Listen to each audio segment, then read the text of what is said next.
Learnly English Podcast. Welcome to the Deep Dive. Today we're getting into something you spend about a third of your life doing. Sleep. Have you ever really truly stopped to think about what's actually happening when you're asleep? That's a great question. Yeah, and it gets even stranger when you think, like, evolutionarily. If sleeping makes us vulnerable, basically defenseless, why did nature keep it? Why is it so essential?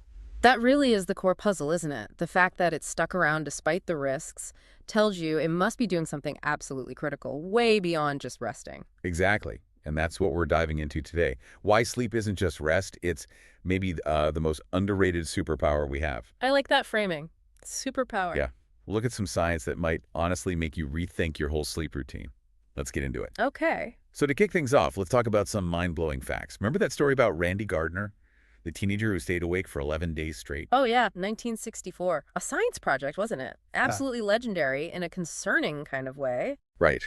But what always gets me isn't just the 11 days, it's the recovery. He had hallucinations, serious cognitive issues, then apparently slept for about 14 hours and seemed, well, relatively okay. Relatively, yes. It shows the brain's incredible drive to reset. But what's really fascinating is what happens during sleep, not just after extreme deprivation. Get this. Your brain actually shrinks at night. Oh, shrinks. That sounds bad. No, not bad. It shrinks by maybe 60%, but it's temporary and crucial. Okay. Why? It creates space, more room between the brain cells, so cerebrospinal fluid can flow through more easily and wash away metabolic junk. Oh. Yeah, toxic waste products that build up while you're awake. Think of it like a dishwasher cycle for your brain every night, or maybe a night shift cleaning crew. A brain car wash. I like that. Exactly. And this cleaning process is vital. It helps clear out proteins like amyloid plaques that are linked to diseases like Alzheimer's. So it's deep, essential maintenance, not just switching off. That's incredible. So our brain is literally cleaning house every night. Okay, what about the whole sleep on it idea for, solving problems or having breakthroughs? I mean, I always sort of thought that was just putting things off. But you hear these stories, right? Kekulé dreaming the benzene ring. The snake eating its tail, yeah. Or Paul McCartney waking up with yesterday fully formed. Even Tesla and his power naps for engineering ideas. Is there actually something to that? Oh, absolutely. Yeah. It's not just folklore. It's very real, especially during REM sleep, the rapid eye movement stage. What happens then? Your brain isn't just consolidating memories. It's actively reorganizing information. It starts making connections between ideas that seem totally unrelated when you're awake and focused. So it's like letting your brain play. Kind of. It steps back from the usual logical pathways and explores these novel, sometimes bizarre links. That's where the creativity and the problem-solving insights often come from. And studies back this up. People are significantly, like 33% more likely to solve tricky puzzles after sleeping on them. That makes so much sense. I used to be a graphic designer, and I remember pulling all-nighters thinking I was being super productive. Right, the hustle culture myth. Totally. But then I noticed pretty quickly, actually, that the designs I did after a good night's sleep were just better. Clearer judgment, more creative ideas compared to the muddy stuff I did when exhausted. That's a perfect example. Sleep isn't just passive. It's actively optimizing your brain. It moves information from your short-term buffer into long-term storage, basically, organizing your mental filing system. So the good ideas stick and the process is smoother. Exactly. And different sleep stages do different things. Light sleep helps with procedural memory, like learning an instrument. Deep sleep locks in facts and events declarative memory. And then REM sleep, as we said, fuels creativity. Your design experience is direct evidence of this. Wow. And it's not just the thinking part, right? I remember reading about someone, let's call him James, who noticed a huge shift in his mood when he started prioritizing sleep. Less irritable, better relationships, just more stable. Yes, the emotional regulation piece is huge and often underestimated. How does that work? Why does lack of sleep make us so prickly? Well, sleep deprivation hits brain regions like the amygdala, which processes emotions pretty hard. It's like your emotional thermostat goes haywire. Small things feel massive. I know that feeling.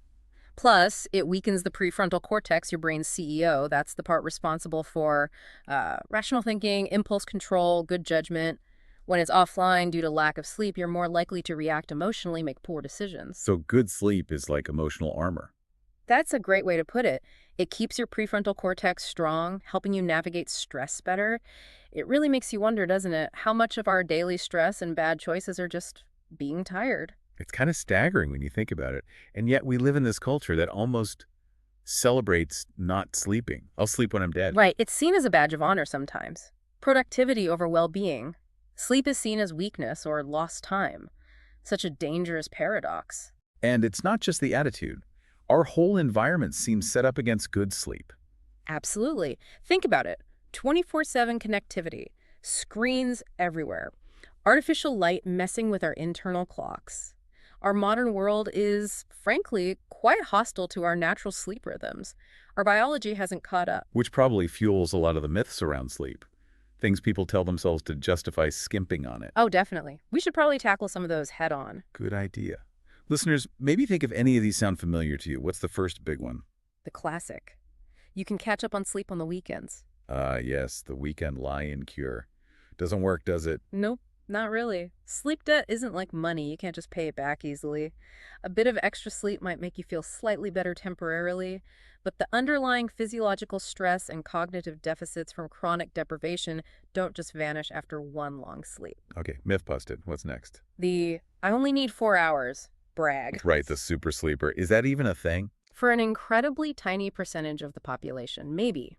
There's a rare gene associated with needing less sleep. But for the vast majority, like 99% of us, 4 hours is chronic sleep deprivation, plain and simple. It's a health risk, not something to aspire to. Got it. So most people claiming that are probably just used to feeling subpar. Pretty much. Okay, third myth. Older people need less sleep. I hear this one a lot. Grandma only sleeps 5 hours. She's fine. Well, older adults still need around 7-8 hours, just like younger adults. What changes is often sleep quality and continuity.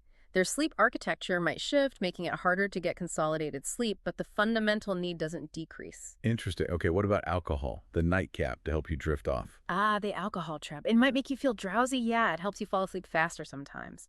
But it severely disrupts your sleep later in the night. How's how? It fragments your sleep, suppresses REM sleep, and reduces deep sleep, so you wake up feeling unrefreshed. It's basically junk sleep, not restorative. Junk sleep. Okay. And finally, the big one for many. Caffeine. Right. Caffeine makes up for lost sleep. It absolutely doesn't. Because hides the tiredness. Exactly. It blocks the sleepiness signals in your brain, making you feel more alert.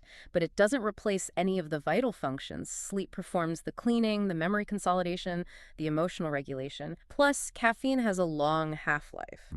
Meaning a coffee you have at, say, 3 p.m., half of that caffeine is still circulating in your system at 9 p.m.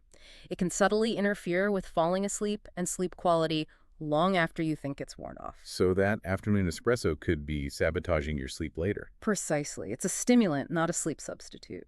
Okay, so these myths are pervasive but clearly wrong.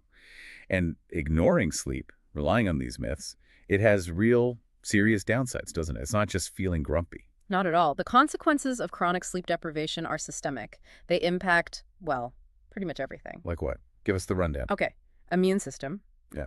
You have fewer infection-fighting cells. You're about 3 times more likely to catch a cold. Even vaccines can be less effective. Wow. Cardiovascular health. Big impact. Increased blood pressure, inflammation. Leads to a significantly higher risk of heart disease, about 48% higher, and stroke risk goes up to maybe 15%. That's huge. Mental health. Very strong links to depression and anxiety. Sleep loss messes with emotional regulation, making everything feel harder. Cognitive function, decision-making, judgment, risk assessment all get worse. Think medical errors, car accidents. Impaired judgment is a major factor. Scary. And then there's weight gain and diabetes. Lack of sleep disrupts hunger hormones. Ghrelin, the hunger hormone, goes up. Leptin, the fullness hormone, goes down. So you crave high-calorie, sugary foods. The late-night snack attack when you're tired. Exactly. And get this, just 1 week of insufficient sleep can push healthy people into a pre-diabetic state, messing with their insulin sensitivity. 1 week. That's alarming. It really shows how fundamental sleep is. Okay, that's a pretty sobering picture. But the good news is we can do something about it. We can take control, right? Absolutely. It starts with reframing sleep. Stop seeing it as downtime or wasted time. See it as an investment. Investment time for tomorrow's energy, focus, health. Precisely. And there are very practical things you can do. Actionable steps. Let's hear them. What are the top tips? First, your environment. Make your bedroom a sleep sanctuary. Keep it cool, ideally 65 to 68 degrees Fahrenheit or 18 to 20 Celsius. Cool, dark, and quiet. Exactly. Complete darkness is key. Blackout curtains, cover even tiny LED lights on chargers or whatever, and manage sound, maybe earplugs or white noise can help mask disturbances. Consistency is good. Okay, environment sorted. What about routine? Routine is king. Try to stick to a consistent bedtime and wake-up time, yes, even on weekends as much as possible. This anchors your body clock. The dreaded weekend alarm. Maybe not super early, but keeping it somewhat consistent helps. And implement a tech curfew. Meaning screens off before bed. Yeah. At least an hour before bed, put away the phone, tablet, laptop. The blue light interferes with melatonin production. Maybe read a physical book, do some gentle stretching, take a warm bath. Something calming. And what if you're lying there, unable to sleep? Good point. Don't just lie there getting frustrated. If you're awake for more than, say, 20 minutes, get out of bed. Go do something quiet and relaxing in dim light until you feel sleepy again, then go back to bed. You want to avoid associating your bed with being awake and anxious. Right. Break that cycle. What about diet and exercise? Important too, avoid big, heavy meals close to bedtime. And caffeine, obviously, avoid it late in the day. Some people find tryptophan-rich foods helpful, like milk or turkey, though the effect might be small. Exercise is great for sleep, but timing matters. Morning or afternoon is usually best. Try to avoid really intense workouts within, say, 3-4 hours of bed. Okay, these are great habits. But what if someone tries all this and they're still really struggling? That's a crucial point. Good sleep hygiene is foundational, but it's not a cure-all for everyone. If you have persistent problems, trouble falling asleep, staying asleep, excessive daytime sleepiness despite enough hours, please talk to your doctor. Could be an underlying issue. Exactly. Things like sleep apnea, chronic insomnia, restless leg syndrome, narcolepsy, these are real medical conditions that need proper diagnosis and treatment. So don't just suffer through it. Absolutely not. Keep a sleep diary, track your sleep times, symptoms, how you feel during the day, and bring that information to your doctor. Sleep medicine is a serious field, and help is available. Okay. So bringing this all together, the message seems pretty clear. Sleep isn't a luxury item you can cut back on when you're busy. Yeah. It's fundamental. It's an investment in literally every part of your life, your health, your brain power, your creativity, your mood, your happiness. Spot on. And maybe a provocative thought to leave people with sometimes. The most productive thing you can actually do. Yeah. Right? When facing a tough problem or working towards a goal or even dealing with relationship stress is to just stop trying so hard for a bit. Go to sleep. Trust your brain and body to do their essential overnight work. Let go and let sleep handle it for a while. I like that. So for everyone listening, maybe think about this. What's one small change you could make starting this week to prioritize your sleep just a little bit more? Doesn't have to be huge. Right. Maybe it's just aiming for an extra 30 minutes. Or finally trying that tech curfew, putting the phone away. Yeah. And remember, when you prioritize your sleep, you're not being lazy or selfish. You're putting on your own oxygen mask first. So you can actually show up better. Exactly. So you can show up as a healthier, more present, more capable version of yourself for everything and everyone that matters to you.